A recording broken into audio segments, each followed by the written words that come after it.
దేవుడు ఈరోజు నీలో ఉన్నటువంటి ఈ చెడు బుద్ధి తుడిచేయి, ఈ చెడు సంబంధం తెంపేయి అని దేవుడు చెప్తుంటే వద్దులే, ఉంచుకుంటానులే, కొన్ని రోజుల తర్వాత చూస్తానులే అని అంటే ఏం జరుగుతుందో తెలుసా? దేవుడు అమాలేకీల్ని చంపమంటే చంపలేదు కదా.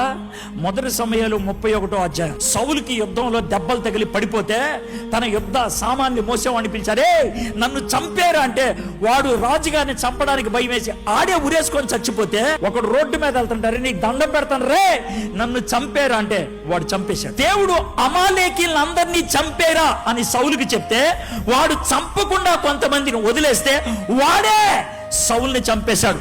సిగరెట్ మానే అంటే మానకపోతే అదే నిన్ను చంపుద్ది, మందు మానే అంటే మానకపోతే అదే చంపుద్ది, సెకండ్ సెటప్ వదిలేయి అంటే వదలపోతే అదే చంపుద్ది, నీకున్న చెడు బుద్ధి వదిలేయి, వదలకపోతే అదే నిన్ను చంపుద్ది. దేవుడు ఈ టైంలో మీద మారుతుంటే దాన్ని తోసేద్దు.